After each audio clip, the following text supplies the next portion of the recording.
بسم اللہ الرحمن الرحیم۔ ایبٹ آباد کی ہل سے پروگرام ہل ٹاکس کے ساتھ آپ کا میزبان تصدق اوان آپ کی خدمت میں حاضر ہے۔ امید کرتا ہوں کہ آپ سب لوگ خیر خیریت سے ہوں گے۔ اللہ تعالیٰ آپ کو خیر خیریت سے اور اپنے حفظ و امان میں رکھے۔ آج ہم ایبٹ آباد کے ایک نوائی انتہائی خوبصورت علاقے ٹھنڈیانی میں موجود ہیں، ٹھنڈیانی کی ہلز پر موجود ہیں، جو کہ دراصل ایبٹ آباد کی ہلز ہیں، اور میرے ساتھ موجود ہیں سردار نوید عالم، جو کہ ایبٹ آباد پریس کلب کے متعدد بار صدر رہ چکے ہیں۔ اس کے علاوہ ایبٹ آباد یونین آف جرنلسٹ کے بھی صدر رہ چکے ہیں، اور ایبٹ آباد کے ایک بڑے اور نامور اور سینئر صحافی ہیں۔ نوید بھائی، بہت شکریہ آپ کا کہ اس جنگل میں، اس بیابانے میں آنے کے لیے آپ نے حامی بھی بھری اور وقت بھی دیا۔ شکریہ آپ کا کہ آپ نے مجھے آج تقریباً 10-12 سال بعد ٹھنڈیانی کے مقام پہ لایا۔ میں آپ کا تہ دل سے مشکور ہوں، اور 35 سینٹی گریڈ سے آپ مجھے مائنس میں لے کے آ گئے۔ چلیں یہ دیکھیں، یہ تو اچھا ہو گیا جی۔ آپ لوگوں میں سے بھی جو لوگ ٹھنڈیانی آنا چاہیں وہ ضرور آئیں ان گرمیوں کی چھٹیوں میں۔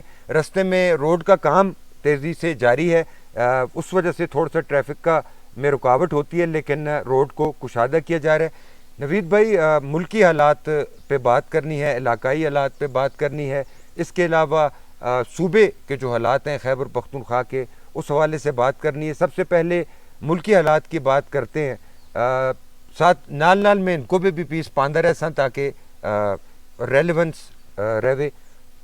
ملک کی حالات میں کیا ہو رہا ہے؟ الیکشن کی باز گشت کو سنائی دے رہی ہے یا نہیں؟ دیکھیں جی، الیکشن کی جہاں تک آپ کی بات ہے تو مجھے تو قریب الیکشن نظر نہیں آ رہے، کیونکہ اس وقت جو ملک کے مالی اقتصادی حالات ہیں وہ بالکل ہی ٹھیک نہیں ہیں، اور اگر دیکھا جائے تو ہمارے ملک میں مہنگائی کا جو ریشو ہے، وہ جو تناسب ہے، بے روزگاری کا جو تناسب ہے، بہت اوپر جا چکا ہے، اور اس میں الیکشن میں نہیں سمجھتا کہ اتنے جلدی ہو سکیں گے۔ اس وقت بڑے سے بڑا بزنس مین ہے، چھوٹے سے چھوٹا مزدور ہے، وہ دونوں پریشان ہیں کہ ان حالات میں کس طرح وہ سروائیو کرے۔ معاشی مشکلات بہت زیادہ معاشی مشکلات ہیں۔ مجھے قریب الیکشن نظر نہیں آ رہے۔ یہ 6 مہینوں تک تو کم از کم میں الیکشن نہیں دیکھ رہا۔ بعض مبصرین کا یہ کہنا ہے کہ اگست میں حکومت ڈیزالو کر دی جائے گی اور اکتوبر نومبر میں الیکشنز ہو سکتے ہیں۔ بعض مبصرین کا یہ کہنا ہے کہ ایسا نہیں ہوگا، بلکہ انتخابات اگلے برس مارچ تک بھی جا سکتے ہیں، طوالت اختیار کر سکتی ہے نگراں حکومت۔ اس حوالے سے بھی آپ کے پاس کوئی خبریں ہیں؟ بالکل اسی طرح ہی ہے جی۔ میں نے جیسے پہلے آپ کو کہا ہے کہ ملکی حالات، اقتصادی حالات آپ کے نہیں ہیں، اور اسی کو وہ اپنا ٹول بنا کے الیکشن کو ڈیلے کریں گے، اور اسی طرح وہ آگے طوالت۔ اور دوسری بات یہ ہے کہ جس طرح پی ٹی آئی کے ساتھ ابھی جو کچھ گدمگاہ جڑا ہوتا ہے پہ، گدمگاہ جڑا پہ ہوتا ہے، اس میں آپ دیکھیں گے کہ مزید ان کو ٹائم چاہیے، مزید ٹائم چاہیے، اور اس ساری جو جتنی بھی یہ گیم ہو رہی ہے، اس گیم کو فائنل سٹیج پہ لے کے جائیں گے، اس کے لیے ٹائم چاہیے۔ میاں نواز شریف کی وطن واپسی کے حوالے سے بہت سے لوگوں کا کہنا ہے کہ وہ وطن واپس آئیں گے اور انتخابی مہم کو لیڈ کریں گے۔ بے شک وہ خود الیکشن لڑیں یا نہ لڑیں، لیکن الیکشن کمپین کو لیڈ کریں گے۔ تو آپ کو لگتا ہے، کیوں خبریں بھی ایسی آ رہی ہیں، بہت سے صحافی جو لندن گئے ہیں وہ بھی یہ خبریں دے رہے ہیں، تجزیہ نگار اس حوالے سے بات کریں، اور مسلم لیگ نون کا جو اجلاس تھا گزشتہ روز ہی 2 روز قبل، جو مرکزی کونسل کا، جس میں شہباز شریف صدر بن گئے، مریم نواز دوبارہ چیف آرگنائزر بن گئیں، اسحاق ڈار صاحب، مطلب شریف فیملی دوبارہ منتخب کر لی گئی اس اجلاس میں، اس کے بعد بھی کہا جا رہا ہے کہ میاں نواز شریف کا آنا ضروری ہوگا۔ دیکھیں، میاں نواز شریف کا آنا تو ایک حقیقت ہے، اور اس کے بغیر اگر P M L N election میں جاتی ہے تو پی ایم ایل این کو پنجاب میں وہ آگے سے رسپانس نہیں ملے گا جو میاں نواز شریف کی موجودگی میں، کیونکہ ٹریک ریکارڈ ہسٹری آپ کو بتاتی ہے کہ میاں نواز شریف نے جب بھی لیڈ کیا ہے کمپین کو تو پنجاب انہوں نے خود سنبھالا ہے، اور پنجاب میں وہ لیڈ لے کے آئے ہیں۔ اور اس وقت اگر آپ حالات دیکھیں تو پاکستان پیپلز پارٹی نے پی ٹی آئی کو جتنا ڈیمیج ہوئی ہے، پی ٹی آئی جتنے بھی وہاں سے الیکٹیبلز تھے، وہ بجائے پی ایم ایل این کے جانے کے وہ پیپلز پارٹی کی طرف ان کا رخ ہے، پارٹی کی طرف یا جہانگیر ترین کی طرف، یا جہانگیر ترین۔ اور اس صورتحال میں اگر آپ دیکھیں تو میاں نواز شریف کے بغیر اگر P M L N election میں گئی تو پنجاب ان کے ہاتھ سے چلا گیا. پنجاب کے ہاتھ سے جانے کا مطلب یہ ہے کہ پاکستان آپ کے سیاست میں آپ کے ہاتھ سے نکل جائے گا. جہاں تک رہ گئی آپ کے صوبے کی بات, آپ کے صوبے کے تو حالات ہی بہت ہی گمبھیر ہیں. مالی لحاظ سے جو سب سے اچھا صوبہ سمجھا جانے والا صوبہ تھا, صوبہ اربوں روپے کا مقروض چھوڑ کے گئی ہے پی ٹی آئی, اربوں روپے کا مقروض چھوڑ کے گئی ہے, اور جو انہوں نے اتھارٹیز بنائی ہیں جس کی ضرورت ہی نہیں تھی, اور اتھارٹیز وہ بھی مالی بحران کا شکار ہیں, اور ان کو چلانے کے لیے اب ان کے پاس پیسے نہیں ہیں. ہمارے صوبے کا بہت ہی اوپر سے دہشت گردی کا افرید دوبارہ سر اٹھا چکا ہے. آئے روز سیکیورٹی اہلکاروں پر حملے ہو رہے ہیں, تھانوں پر حملے ہو رہے ہیں, خصوصاً جنوبی اضلاع کرک آپ دیکھ لیں, ڈیرہ اسماعیل خان, بنو, ہنگو, ٹانک, لکی مروت, ڈیرہ اسماعیل خان کے جو جنوبی اضلاع ہیں ان میں بہت زیادہ اور حملے جو ہیں وہ دوبارہ شروع ہو گئے. دیکھیں دہشت گردی کا جہاں تک سوال ہے تو ہم نے یہ دہشت گردی 85 کے بعد اس صوبے میں کبھی بھی امن نہیں رہا, اور آپ اگر سارا دیکھیں تو صوبہ مالی طور پہ ہمیشہ مستحکم رہا ہے, عوام خوشحال رہے ہیں. لوگ اگر بم بلاسٹ ہو بھی جاتا تھا, کوئی اس طرح کا معاملہ ہو بھی جاتا تھا, لیکن دوسرے دن ایک نئی زندگی کے ساتھ, نئے عزم کے ساتھ لوگ نکلتے تھے. لیکن مہنگائی نے اور صوبے کے اس حالات نے اس طرح کمر توڑی ہے کہ لوگوں کے چہرے مرجھا چکے ہیں, اور اس وجہ سے لوگوں کے اندر وہ ول نہیں ہے, وہ جذبہ نہیں ہے, وہ امید نہیں ہے کہ وہ نکلیں اور نکل کے حالات کو بدلیں. سردار صاحب, یہ بلاول بھٹو زرداری نے بھی انٹری دی ہے خیبر پختونخوا میں, سوات میں ایک اچھا تکڑا بڑا جلسہ کیا ہے, اور مبصرین یہ کہہ رہے ہیں کہ جو خلا پی ایم ایل این نہیں پر کر سکی اس کو خیبر پختونخوا میں بھی پیپلز پارٹی تیزی سے پر کرنے جا رہی ہے. دیکھیں پیپلز پارٹی کو کبھی بھی خیبر پختونخوا میں وہ پذیرائی نہیں ملی مخلوط حکومت این پی کے ساتھ مل کے بنائی ہے, ضرور بنی ہے, لیکن پیپلز پارٹی کو بٹو دور میں بھی, بٹو صاحب کی موجودگی میں بھی پیپلز پارٹی کو وہ رسپانس نہیں ملا خیبر پختونخوا سے جو پنجاب اور سندھ سے ملا ہے. تو یہاں پہ اگر نیکسٹ اگر الیکشن ہو بھی جاتے ہیں, یہاں پہ جے you I, Jamaat Islami, a N P, Peoples party, یہ مل کے, یہ جو پی ٹی ایم کا اتحاد ہے, یہ مل کے گورنمنٹ بنائیں گے, اور اس میں میجر جو رول ہوگا وہ جے یو آئی کا ہوگا. مسلم لیگ نون کے بہت شدید اختلافات ہیں خیبر پختونخوا میں. سردار مہتاب صاحب نہیں مانتے امیر مقام مرتضیٰ عباسی کو, ساتھ اقبال ظفر جھگڑا بھی, عبدالسبحان خان بھی, ایک علیحدہ گروپ بنا ہوا ہے, اور کہا جا رہا ہے کہ اس گروپنگ کی وجہ سے خیبر پختونخوا میں خصوصاً ہزارہ میں مسلم لیگ نون کو بڑا نقصان ہوگا. دیکھیں مسلم لیگ نواز کو ان کے اندرونی جو پارٹی کے اندر اختلافات ہیں اس سے گزشتہ الیکشن 2018 کے الیکشن میں بھی نقصان پہنچا ہے, 2013 کے الیکشن میں نقصان پہنچا ہے, 2008 کے الیکشن میں نقصان پہنچا ہے. یہ نقصان بڑھتا جا رہا ہے. پہلے آپ اگر خیبر پختونخوا کی نشستیں دیکھیں تو وہ بتدریج کم ہوتی جا رہی ہیں, اور 2018 میں تو وہ آٹے میں نمک کے برابر بھی نہیں رہی. مہتاب صاحب نے تو فائر کھول دیا ہے, وہ کہتے ہیں جی مسلم لیگ نون منافقوں کی جماعت ہے, اور بوٹ لیگرز کی جماعت ہے, اور آؤٹ سورس کی ہوئی ہے, اور امیر مقام ایسے اور فلانا ایسے. بات سردار مہتاب صاحب کی اگر آپ کرتے ہیں تو سردار مہتاب صاحب جو جی بات کیجیے. جو سردار مہتاب صاحب کا جو مقام تھا پارٹی کے اندر, وہ آ کے جب امیر مقام آئے ہیں اس کے بعد وہ مقام ان کا کم ہوا ہے, اور کم ہوتے پھر ڈسٹرکٹ ایبٹ آباد کے اندر جو مرتضیٰ جاوید عباسی صاحب نے جو گزشتہ اگر ایک ہی الیکشن لگا لیتے ہیں, گزشتہ شمون جار خان کا جو تحصیل ناظم کا الیکشن تھا اس میں ٹکٹ ہولڈر تھے شمون جار خان, اس میں بڑے کلوزلی گئے ہیں پی ٹی آئی کے ساتھ, لیکن جو ہارنے 20,000 سے 20,000 جس طرح کا پی ٹی آئی کا توتی بولتا تھا, اس طرح اگر دیکھا جائے تو پی ایم ایل این نے بھرپور مقابلہ کیا. اگر مرتضیٰ, یہ سردار صاحب کیمپ کی یہ باتیں, وہ کہتے ہیں کہ اگر یہ ہمارے ساتھ صحیح وفاق کرتے تو ہم کبھی بھی تحسین نظامت نہ چھوڑتے. حویلیاں بھی ہار گئے, اب لور تناول بھی ہار گئے, لیکن مرتضیٰ نے اپنی لورا بچایا. لورا دیکھیں جی, مرتضیٰ نے پارٹی کے ہیڈز کو بتانا تھا کہ میری امپورٹنس سوری میری امپورٹنس کتنی ہے. میں نے جس کو ٹکٹ دیا ہے وہ جیتا ہے, جس کو سردار مہتاب صاحب نے ٹکٹ دیا ہے وہ ہار گیا ہے. نوید بھائی, یہ منافقت نہیں کہ یہ نال ہو کے راہ سٹنا, تو اسی طرح سیاسی منافقت نہیں, اسی طرح ہی ہے. اس میں تو کوئی دوسری رائے ہی نہیں ہے, دوسری رائے ہی نہیں ہے کہ یہ ایک دوسرے کو جس طرح کاٹ رہے ہیں. ابھی دیکھیں انہوں نے سردار مہتاب کے گھر میں گھس گئے. فرید کس کے ساتھ ہے؟ فرید, سردار فرید 2018 کا الیکشن نون لیگ کا ٹکٹ واپس کر کے جیپ کے نشان پہ لڑے تھے. جیپ کے نشان پہ لڑے تھے جی. لیکن مریم نواز کا آخری آپ ایبٹ آباد کا وزٹ دیکھیں, سردار مہتاب اینڈ کمپنی کہنے نظریاتی لوگ, وہ اس سو کالڈ نظریاتی وہ اس بائیکاٹ میں تھے. سردار فرید صاحب اسٹیج پہ تھے. مہتاب صاحب کو بھی اپنے بیٹوں بہنوئیوں کے علاوہ کوئی نظر نہیں آتا.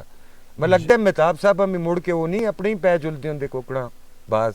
یہ راجاں دے بازاں دی تسی گل کرتے ہو جی, چائنا دے جی. ویسے کہاوت راجاں دے بازاں دی مشہور ہے جی. بات یہ ہے جی کہ ہر جگہ یہی ہے.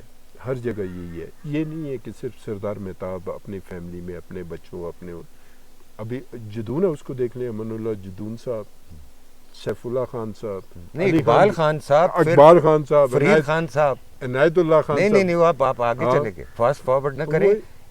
اقبال خان جدون صاحب, فرید خان صاحب, امن اللہ خان صاحب, عنایت خان صاحب, سیف اللہ خان صاحب, علی خان صاحب. یہ اب خان ہاؤس کے آگے کیا پلاننگ ہے؟ اب دیکھیں جی, خان ہاؤس لاسٹ جو علی خان کے اوپر جو امیدیں تھیں لوگوں کی,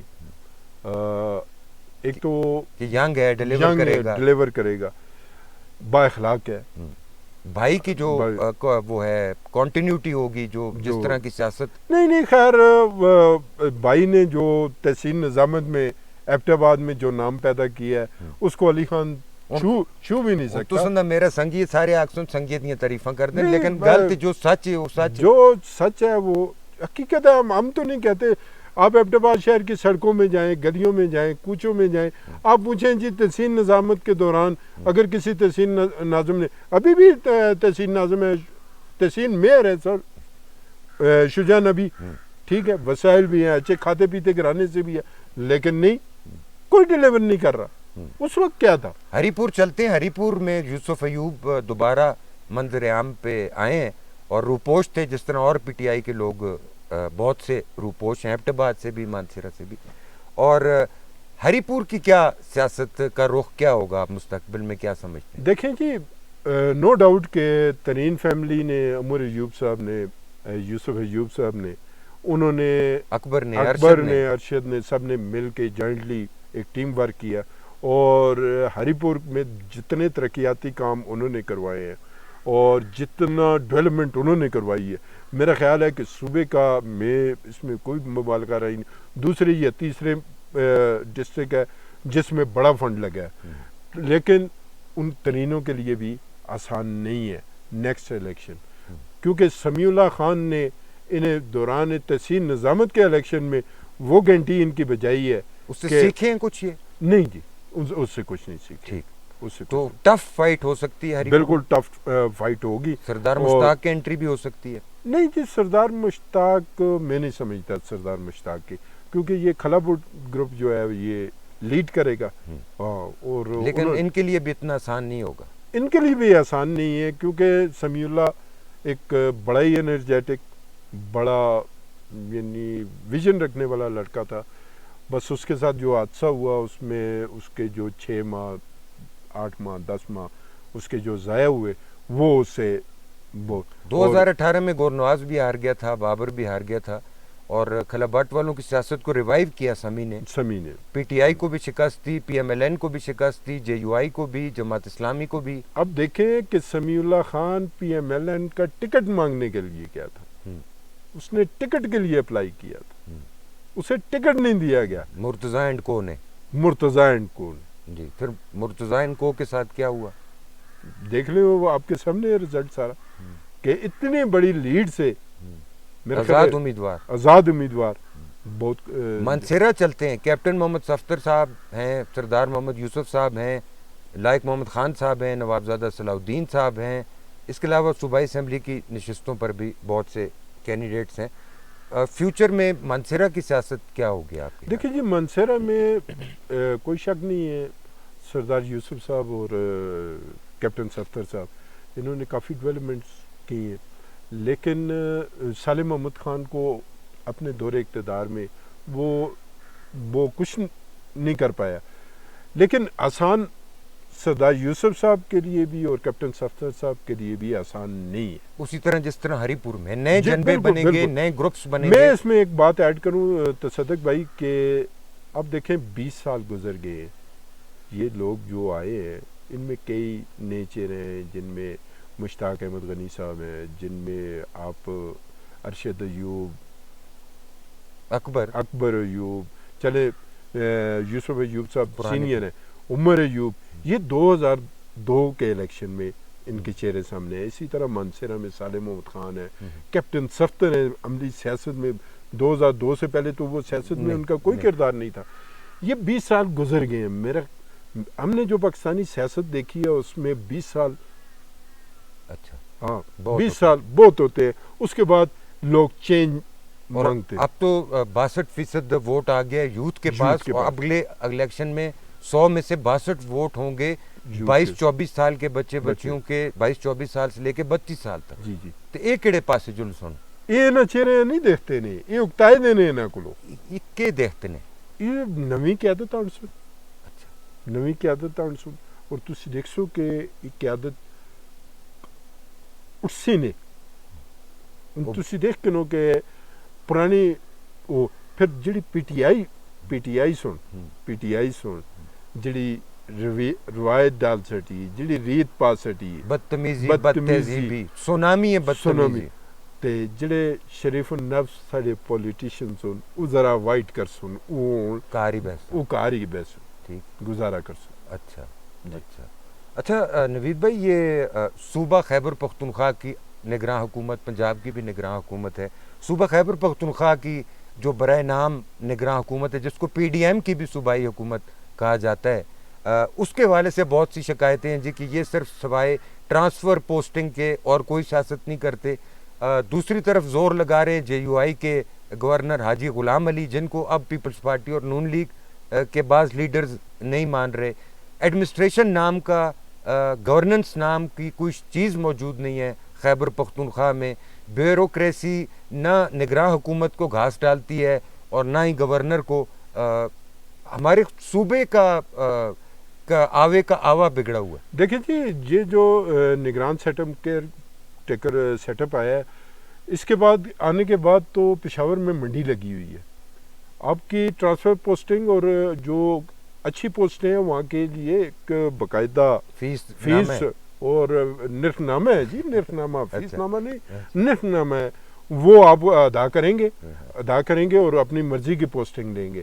جہاں تک بیوروکریسی کا حال ہے جی, میں آپ کو بتاؤں کہ آٹے کی قیمتیں اوپر گئی, آٹے کی قیمتیں نیچے آئیں, ٹھیک ہے, روٹی کی قیمت کم نہیں ہوئی, ڈب روٹی کی کم نہیں ہوئی, رس کی نہیں ہوئی, بسکٹ کی نہیں ہوئی, کسی چیز کی.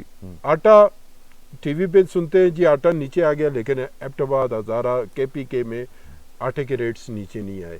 اسی طرح پیٹرولیم مصنوعات کی قیمتیں وہ کم ہوئیں, لیکن ٹرانسپورٹ نے کرائے کم نہیں, پبلک ٹرانسپورٹ گورنمنٹ کی ریٹ نام کی کوئی چیز نہیں ہے. یہ دیکھیں ان کے بنگلوز دیکھیں, ان کے دفاتر دیکھیں, ان کے ہیوج کنوائے دیکھیں. 2 کروڑ روپے کی گاڑی ہوتی ہے, اے سی کے پاس 4 گن مین ہوتے ہیں, ایک گاڑی کنوائے اور وہ سبزی کا ریٹ چیک کرنے آتے ہیں. کنوائے آپ ایک ڈی پی او کو دیکھیں, دو گاڑیاں آگے 2 گاڑیاں پیچھے جی جا رہے ہوتے ہیں. پاویں اپنے کار کھوتی بھی نہ ہوئے, اپنے گھر کھوتی بھی نہ ہو, مالے مفت دلے بے. ٹھیک, تو یہ بات سردار مہتاب صاحب کی ابھی تھوڑی دیر پہلے بات کی تھی.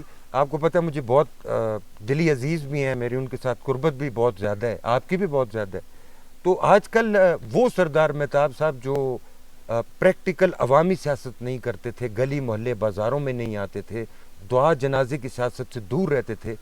آج کل وہ آپ کو ہر گلی محلے کوچے بیاہ ماتمے ختنے دعا ہر جائی نظر آ سن. اس کی کیا دیکھیں کچھ نامہ جہاں تک سردار مہتاب صاحب کی بات ہے، سردار مہتاب صاحب اپنی سیاست کی، اپنی زندگی کی آخری اننگ کے آخری 10 اوور کھیل رہے، اور انہوں نے محسوس کر لیا ہے کہ اب سیاست دعا جنازے شادی بیاہ ان کی سیاست شروع ہو گئی ہے. لوگوں سے ملنا جلنا، یہ نہیں ہے کہ آپ نے 8 10 15 لوگ بٹھا لیے، ان سے بات چیت کر لی، وہ نکل گئے، انہوں نے آپ کا پیغام گھر گھر پہنچا دیا.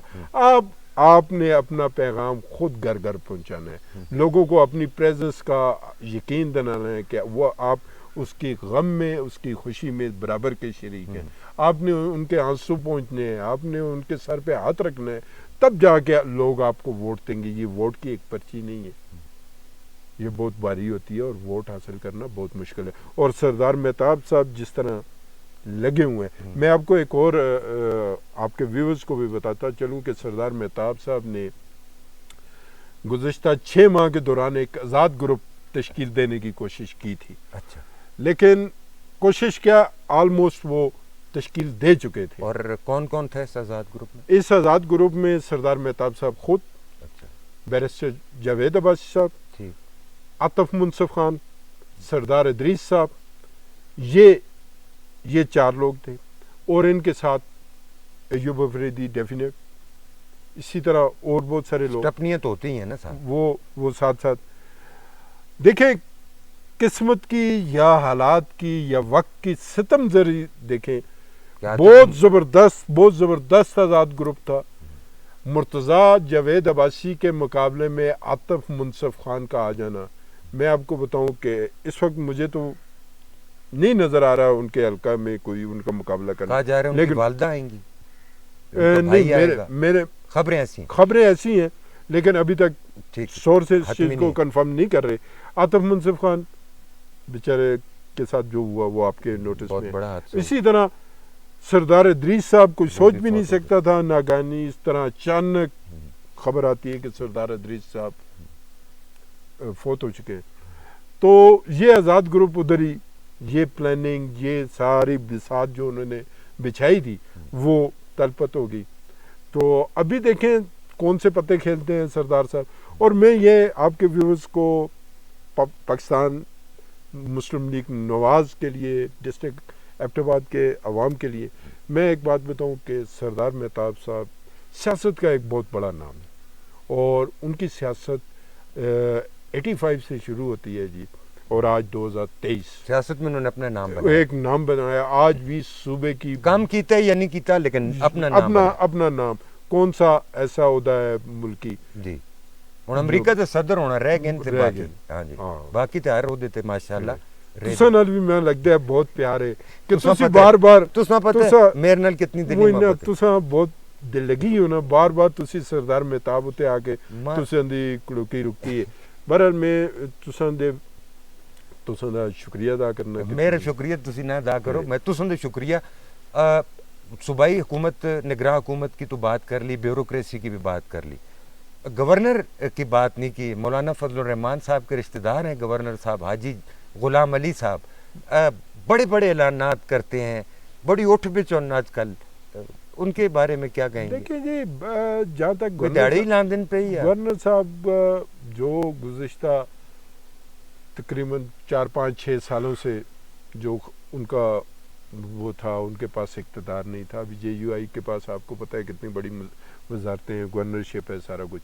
ابھی گورنر صاحب کی پرفارمنس کا یہ حال ہے کہ Peoples Party, P M L N, باقی جتنے وہ سارے پی ڈی ایم کے لوگ ناراض ہیں. کس وجہ سے ناراض ہیں؟ اس وجہ سے. اور دوسرا گورنر صاحب کو یہ بھی نہیں وہ ہوتا لاگو. ابھی ایوب کمپلیکس کے وہ بورڈ آف گورنرز کو تحلیل کرنے کا اعلان کر کے وہ کر ہی نہیں سکتے، ان کے پاس اختیار ہی نہیں. جب تک اسمبلی نہیں ہوگی، اسمبلی سے قرارداد نہیں ہوگی، قرارداد کیبنٹ ہے، کیبنٹ سے نہیں ہوگی، تو یہ اس وقت تک نہیں ممکن ہے. ہمارے صوبے کے ساتھ سب سے بڑا ظلم ہی یہ کیا گیا ہے. ابھی دیکھیں 1122 بہت اچھی سروس ہے، بہت اچھی سروس ہے، اس میں کوئی دوسری رائے نہیں ہے، لیکن آیا کیا ہم متحمل ہیں مالی حالات مالی حالات؟ ابھی واسا آپ کے پاس ٹی ایم اے کام کر رہی تھی، ایجوکیشن ہیلتھ کون سی محکمے کی بات کر رہے ہیں؟ کوئی کسی محکمے کسی دفتر میں چلے جائیں اس طرح لگتا ہے کوئی عجیب سی وہ ویرانی بے رونقی بیابان سا عجیب سا سلسلہ ہے. تو اللہ ہی ہمارے صوبے پہ رحم کرے، آمین. ملک پہ بھی اللہ تعالیٰ رحم و کرم فرمائے. یہ بتائیے کہ اب موسم گرما ہے، موسمی تغیر بھی ہم دیکھ رہے ہیں، سردی گرمی کا کوئی فرق ہی نہیں پتہ چل رہا، موسمی حالات بہت مختلف ہو چکے ہیں. لیکن موسم گرما میں ملک بھر سے اور بیرون ملک سے بہت بڑی تعداد میں سیاح ٹورسٹ آتے ہیں ان علاقوں میں، نتھیا گلی میں، ٹھنڈیانی میں، سوات میں، ناران کاغان میں. ابھی ناران کاغان کی اگر بات کی جائے تو ناران کاغان میں تو اس طرح لگتا ہے کہ جس طرح کچرے کا ڈھیر بن چکا ہے ناران کاغان. یہ ٹھنڈیانی جہاں ہم بیٹھے ہیں یہاں پر روڈ کا کام ہو رہا ہے. گلیات میں جائیں تو ٹورزم کی وجہ سے بہت گندگی اور ہوٹلوں کے مسائل اور دیگر بہت سے مسائل ہوتے ہیں. تو آپ کے خیال میں اب ٹورزم کو روکنے کے لیے، مطلب ٹورزم کے بہاؤ کو ان علاقوں میں آنے سے روکنے کے لیے کیا یہ جو منصوبے ہیں یہ مشکلات پیدا کر سکتے ہیں؟ نہیں، میں نہیں سمجھتا کہ اب ٹورزم کو آپ روک سکتے ہیں. آپ نے ٹورزم کے بارے میں بہت ساری حکومتی سطح پہ اس طرح لوگوں کے اندر اویئرنیس جاگر کی ہے. ٹورزم ہونا چاہیے. ٹورزم پہ بات جاری رکھتے ہیں، ایک بریک لیتے ہیں آپ کی اجازت سے، اور بریک کے بعد اپنی گفتگو یہیں سے جاری رکھیں گے.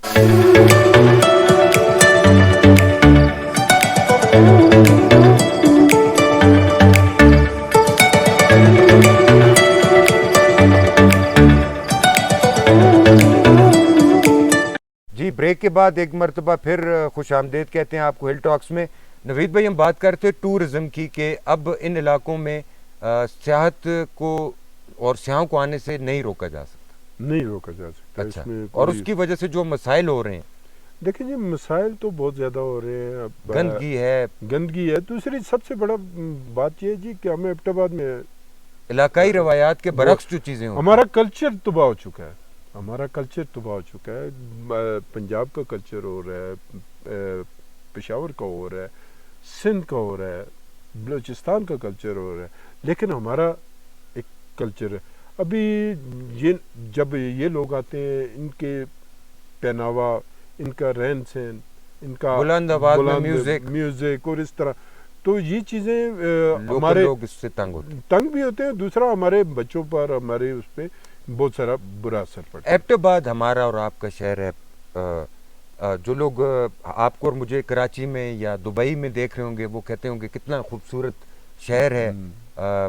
جنگلات ہیں یہاں پر، ندیاں ہیں، اس کے علاوہ باغات ہیں پھلوں کے، پھولوں کے. سکولوں کا شہر تو ہے ہی ہے، تعلیم ہے یا نہیں، لیکن سکولاں، یونیورسٹیاں، کالجاں دا شہر تو ہے ہی ہے.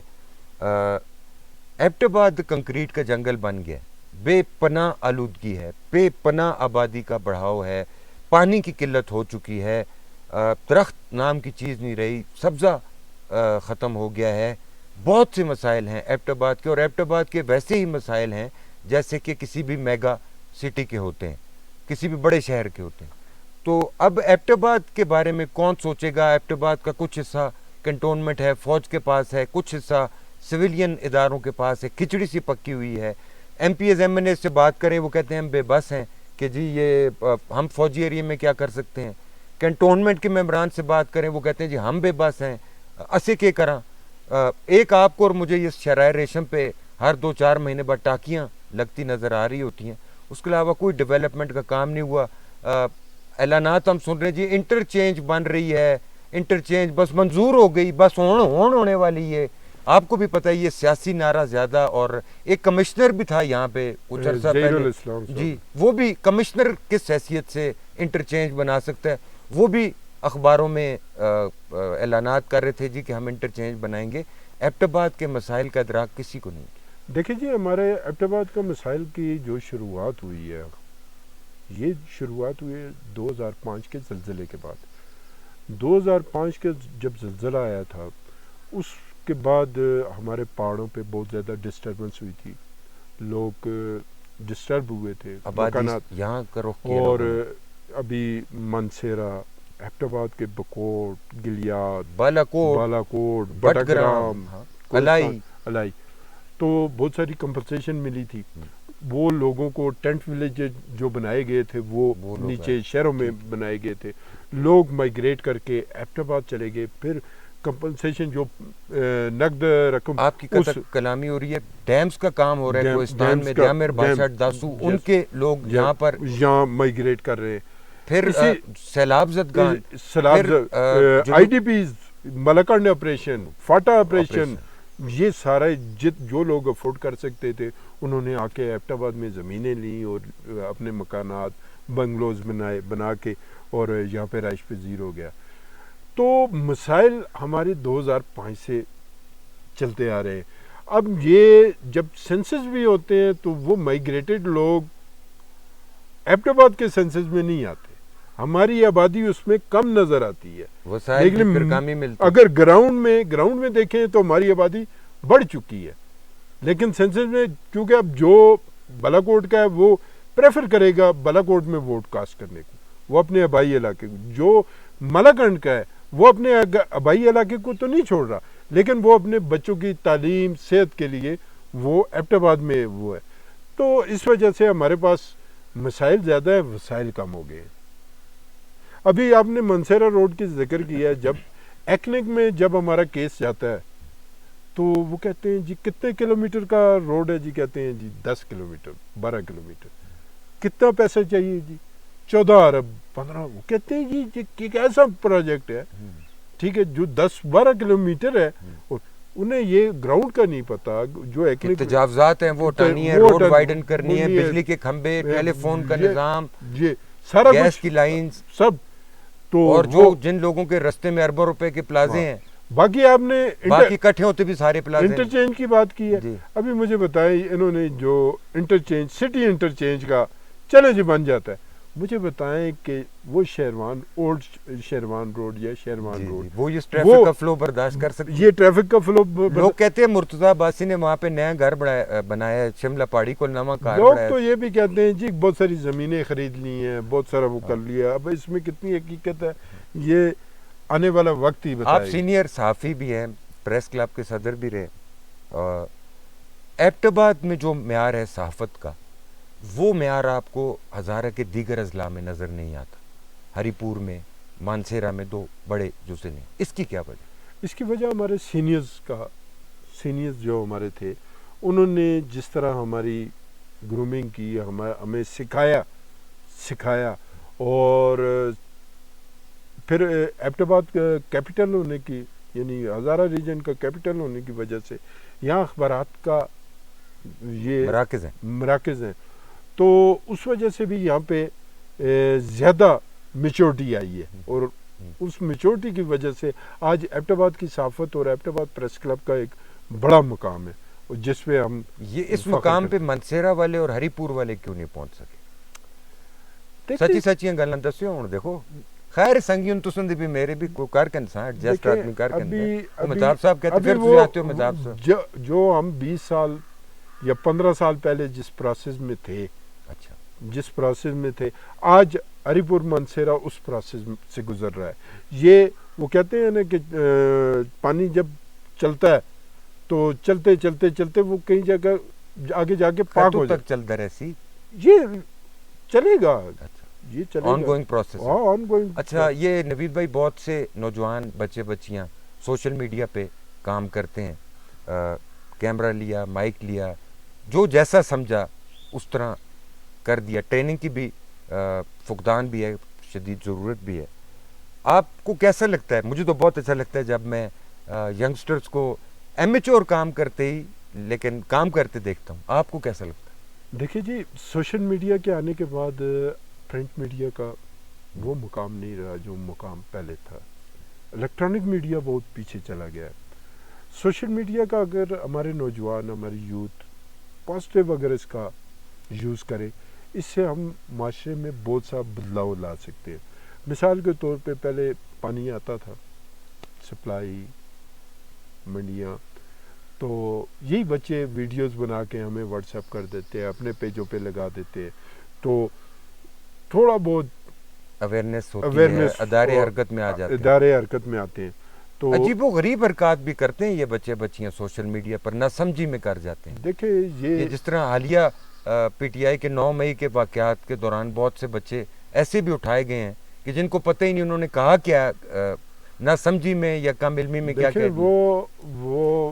وہ تو بات یہ ہے نا جی کہ وہ پی ٹی آئی والوں نے خود لائن دی ہوئی تھی ان کو کہ ہم نے یہ کرنا ہے، اتنی ہوپ، اتنی امید دلائی ہوئی تھی کہ ہم فتح کر لیں گے، لیکن انقلاب آنے والا ہے. انقلاب آنے والا ہے. خود ویڈیوز سیلفیز بنا کے وہ کہہ رہے تھے. ابھی لاہور وہ جو نوجوان تھا، میں اس کا نام بھولتا ہوں، پتہ نہیں شاید آپ کو یاد ہو، جو کہہ رہا تھا کہ پہنچ کے انقلاب آ چکا ہے. وہ حسان نیازی عمران کا بھانجا ہے. نہیں، حسان نیازی نہیں، ایک اور لڑکا، ایک اور لڑکا، اور اس کے بارے میں وہ بڑا زبردست سوشل میڈیا پہ بڑا کریٹیو کام کر رہا تھا اور اس کے بڑے فالوورز تھے. لیکن تو اب اور اس کے بعد وہ پیغام دے رہا ہے عمران صاحب کو کہ عمران خان صاحب میرے لیے کچھ کریں، میری فیملی بڑی مشکل میں ہے، میں بڑی مشکل میں، لیکن کہیں سے کوئی رسپانس نہیں آ رہا. نوید بھائی، یہ فرمائشی، آرائشی اور نمائشی چھاپے بھی لگ رہے ہیں پی ٹی آئی والوں کے گھر. پکڑائی کوئی نہیں پہ دیندہ، نہ منصیرے بے، نہ ابٹبادے بے، نہ عری پورے بے، لیکن پولیس چھاپے مار دیے. سوشل میڈیا پہ بھی آتا ہے جی پولیس فلانے دے کار چھاپا مار سٹے. کدھر گئے؟ نہ زمین کھا گئی، آسمان نکل دیکھیں گیا. جی، آپ مومنہ باسط کدھر گئی؟ آپ بیٹھے، مومنہ باسط کدھر گئی؟ مشتاق غنی صاحب کدھر گئے؟ علی جدون صاحب کدھر گئے؟ ڈاکٹر اظہر صاحب تو کہتے ہیں دبئی میں ہیں، کوئی آتے ہیں انگلینڈ، کدھر گئے؟ میں آپ کو بتاتا ہوں. آپ بیٹھے ہیں ایبٹ آباد میں، یعنی ایبٹ صاحب کے شہر میں، یعنی ایک بیروگریڈ کے شہر میں، گورے صاحب کے. ہاں، گورے صاحب کے. یہ اسٹیبلشمنٹ کا شہر ہے. اچھا، یہ اسٹیبلشمنٹ کا شہر قدرے ہے. ملی تے نہیں گئے. یہاں پہ جو سیاستدان ہے وہ بھی اسٹیبلشمنٹ کے ساتھ ہے. اچھا. اور اسٹیبلشمنٹ انہیں اپنے ٹائم ٹو ٹائم فیسیلیٹیٹ بھی کرتی ہے. ورنہ کیا مشکل ہے گورنمنٹ کی کہ تو کا ڈانو نہیں. ہاں، کہ آج کل کیا مشکل ہے، پتہ ہے نا کہ کدھر ہے. وہ تو آپ جیسے اور میرے جیسے ہتھے چڑھ جاتے ہیں جی، جو جنہیں وہ لے جاتے ہیں. ٹھیک. تو اصلی بندہ ہاتھ نہیں لگتا. اصلی بندے تو ان کے اپنے، انہیں کہا ہوا ہے کہ آپ 1 مہینے کی چھٹی پہ ہیں، آپ جائیں، گھومیں پھریں، فیملی کو ٹائم دیں. کافی ٹائم آپ نے مصروف گزارا ہے، وہ فیملیوں کے ساتھ گھوم رہے ہیں. اچھا، تو ہم کہہ رہے ہیں گرفتار ہو گئے ہیں. کوئی گرفتار نہیں ہوا جی، ٹارچر ہو رہا ہوگا. کچھ بھی نہیں ہوا. مابد کہہ رہا ہوں جی، اپنا قلندر لودھی صاحب، وہ 3 MPO میں گئے، انہوں نے جیل سے باہر آنے کی ویڈیو نہیں بنانے دی، کوئی فوٹیج نہیں بنانے دی. ابھی تک انہوں نے چپ کر روزہ رکھا ہوا. نثار صفدر، نذیر عباسی، سارے بس اپنا بالکل ٹھس ماری دی. تو ان کا مستقبل کیا ہے سیاسی مستقبل؟ دیکھیں جی، ان کا مستقبل، یہ جس طرح اسٹیبلشمنٹ کے ساتھ اٹیچ ہیں، ان کا مستقبل یہی سوچتے ہیں کہ اسٹیبلشمنٹ ہمارے ساتھ ہے، ہمارا مستقبل. اسٹیبلشمنٹ تو اے پولیٹیکل ہوگی، غیر سیاسی ہوگی. نہیں، کون کہتا ہے غیر سیاسی ہوگی؟ ٹی وی پہ کہہ رہے، یہ تو کہتے رہتے ہیں. یہی آنکھنے گلیات کی سیاست کا کیا بنے گا؟ یار جی، گلیات کی سیاست سردار یعقوب صاحب اور سردار ادریس صاحب کے خلا ہوئے، جو خلا ہے، اب دیکھیں اسے کون پر کرتا ہے. اور اگر کوئی اسٹرانگ کوئی پر کرنے والا آ گیا تو یہ بڑے بڑے برج الٹ دے گا. اسٹرانگ اگر کوئی آ گیا. ہری پور میں آپ سمجھتے ہیں کہ ڈاکٹر عامر زمان کی انٹری بھی ہو سکتی ہے؟ نہیں، وہ مجھے کہیں بھی نظر نہیں آ رہا. اچھا، وہ الیکشن آپ کو لڑتے نظر نہیں آ رہا؟ مجھے اگر الیکشن لڑ بھی نہیں تو مجھے نظر نہیں آ رہا. اچھا، وہ بس تحصیل خانپور کی حد تک ہی محدود ہو گئے. اور پیر صابر شاہ بھی غازی تحصیل تک. ٹھیک. بہت شکریہ آپ کا نوید بھائی، اور ناظرین اور سامعین آپ کا بھی بہت بہت شکریہ. پروگرام کا کوئی سر پیر تو تھا نہیں، مقصد صرف گپ شپ کرنی اور حالات حاضرہ پہ دل سوٹھا، جس اپنی زبان میں دل سوٹھا ہی آتے ہیں جی، کیا آتے ہیں؟ دل سوٹھیاں. دل سوٹیاں کرنا مقصد تھا دیکھنے کا، ہمیں پسند کرنے کا بہت بہت شکریہ. انشاءاللہ کسی اگلے پروگرام کے ساتھ دوبارہ، کسی نہیں بلکہ انشاءاللہ یقیناً کسی اگلے کہہ رہا ہوں، یقیناً اگلے پروگرام کے ساتھ آپ کی خدمت میں حاضر ہوں گے. تب تک کے لیے ہمیں دیجیے گا اجازت، اپنا رکھیے گا بہت سا خیال. اللہ سونے دے والے.